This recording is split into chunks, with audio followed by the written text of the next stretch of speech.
Trigonometry can also be applied to non-right angled triangles. Okay, I know everything we've done so far with trigonometry has involved the right angled triangle.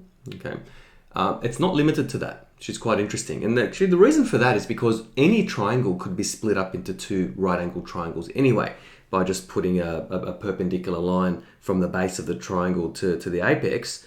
You could split into two right angled triangles. Okay. In one of the other videos that I've put together, there's a proof of how this works.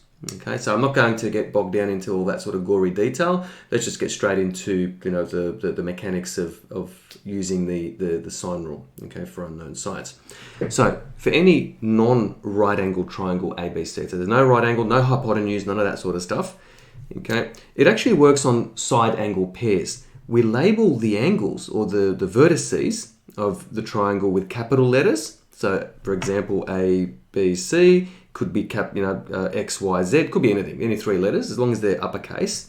And the opposing side is the same letter, but just in lowercase. So for example, okay, here's angle A, okay, or vertex A. Its opposing side is the side BC, in fact, we label it with a lowercase a. Okay, so it's sort of maybe I'll just sort of highlight that. That's a side angle pair there. Okay, so you just sort of pair these up. Angle B is paired up with side B. Okay, so uppercase B is paired up with side B, and same thing also for angle C as well. Okay, angle C is paired up with side C, lowercase c.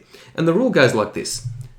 A, side A, in other words, so when I say A, it's lowercase a, over sine of A is equal to B over sine of B, which incidentally is also equal to C over sine of C. So I just put that there just for completeness, okay? But we don't really need this part here. We can label the triangle in such a way that we only need this side of the formula. We don't actually need this part here. But again, you just need to be just to be thorough about how we express this formula and how we introduce the formula. But using it, you only just need A and B.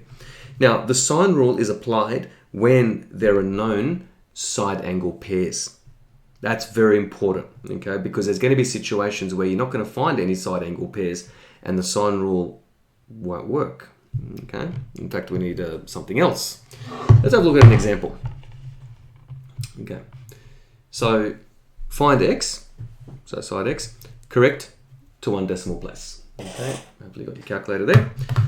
All right, now again, it doesn't really matter how the triangle is labeled, provided the side angle pairs are labeled correctly. So if you've labeled an angle x, in capital X, its opposing side will be a lowercase x. Y, for example, angle Y, okay, its opposing side will be a lowercase y. So I might actually just label that there, lowercase y. Angle Z, or capital Z, this will be just a lowercase z there.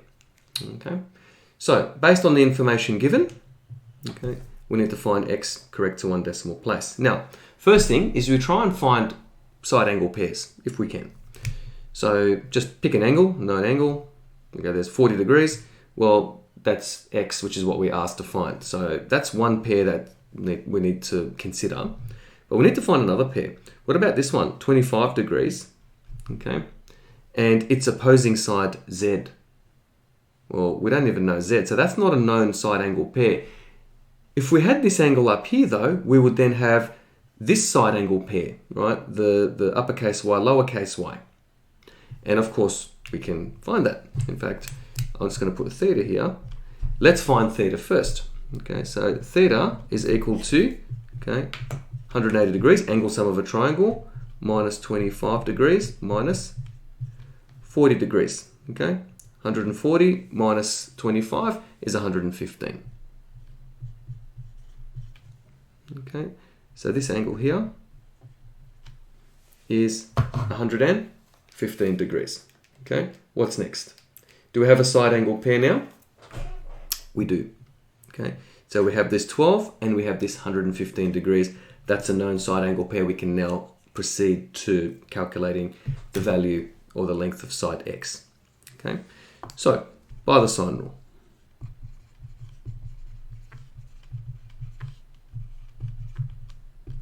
Okay, x over sine of 40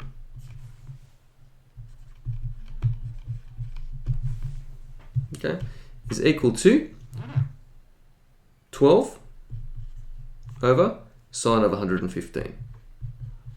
Yep, it's an obtuse angle triangle, but it still works. Okay, it's still a valid triangle. Now we need to solve this for x, so we move the sine 40 over to the other side by multiplying it. Okay, so x is equal to 12 multiplied by sine of 40 over sine 115. Okay. And I'll just enter that in now. 12 times sine of 40 over sine of 115. And we get 8.51. Okay, and to one decimal place, x is equal to 8.5. Let's have a look at another example.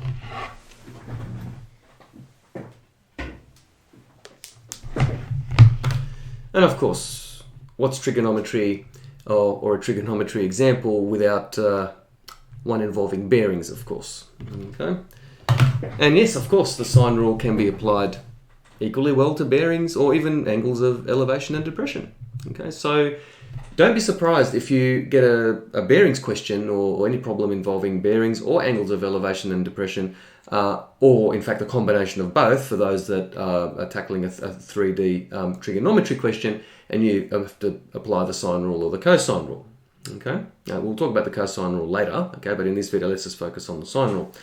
A plane takes off from an airport and flies on a bearing of north 50 degrees east, that's a compass bearing, for 200 kilometers. It then changes direction and flies on a bearing of south 60 degrees east until it is due east of the airport. Calculate the distance of the plane from the airport. Okay, and we'll give it to the nearest kilometer. Okay, so to the nearest kilometer. All right, so first things first, why don't we draw a compass rose? And also we need to visualize what's going on here. The plane is taking off north 50 degrees east. This is, I think, one of the reasons why compass bearings are quite useful, because it's actually easier to visualize the direction. So if you said north 50 degrees east, you know that from north you could turn 50 degrees east.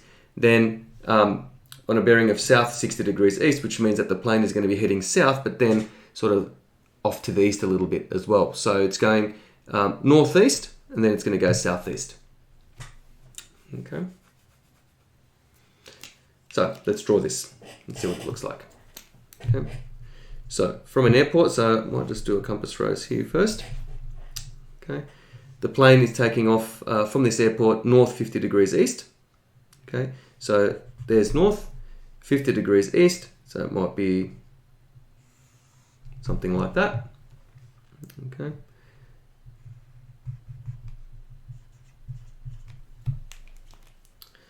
Until it sort of hits a certain point there. Okay, and it flies for 200 kilometers.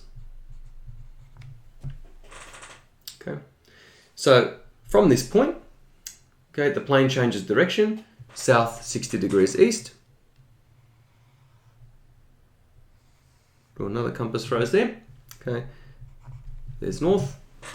Okay, and it flies until it is due east of the airport. Okay, so south 60 degrees east is somewhere there. Something like that, right? And there's 60 degrees. Okay, so then there's south. Until it is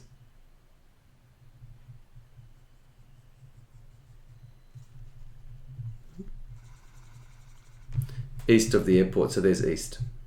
Okay, and there's the airport there. I'll use the letter A there for the airport. Okay, and so the plane is there. So there's plane P. We need to calculate the distance of the plane from the airport correct to the nearest kilometer. So there's the plane, there's the airport. How far apart are they? Okay, all we have is a distance. So we know that the plane flew from A to this intermediate point here. Okay, 200 kilometers. Okay, along. let's try and calculate some angles inside this triangle. So we have a non-right angle triangle here. To use the sine rule, I need a known side and I need a known angle. So we actually need this angle here somehow. We need to somehow come up with that. Let's see if we can. Of course we can. So there's 50 degrees there. Okay, this would make this 40 degrees immediately, because between north, south, east, west, there's 90 degrees. So 50 and 40 would be complementary angles. Okay. Also, this north-south line here and this north-south line here, axis, so that these two axes are parallel to each other. Okay. It doesn't matter where you are on, wherever you might be. If you're facing north, it means you're facing in the same direction. Okay. So these two lines are parallel to each other, which means you can have an alternate angle. So you can see the sort of Z shape there. Okay. So which means that that's 50 degrees just there. Okay. So we have 110 degrees there. Okay. We have 40 degrees there. So theta must equal 30 degrees. Okay. I hope we're happy with that. Another way that we could do this, if we extended this line a bit further down, okay, that's a right angle there. You have a right angle triangle here. You already know that that's 60 degrees. This theta here must be 30 degrees. But we also need this angle up here as well. Okay. Now, can we apply the sine rule? We need side AP. We have an angle, an opposing angle. Great. We've already worked that out. That's 110 degrees. We now have theta, okay, which is 30 degrees, and we have its opposing side, which is 200 kilometers. So we have a known side angle pair. We can now apply the sine rule. And what are we waiting for? Let's do that. So AP, okay, so this side over its opposing angle, so that's sine 110 degrees, okay, is equal to 200 over sine of 30 degrees. Okay. Let's rearrange this formula. Let's move the sine 110 degrees over. Okay, so AP is equal to 200 multiplied by sine 110 over sine of 30. Okay, at this point we can just enter this into our calculator direct now. So 200 sine of 110, so multiplied by sine of 110 over sine of 30. We end up with 375.877.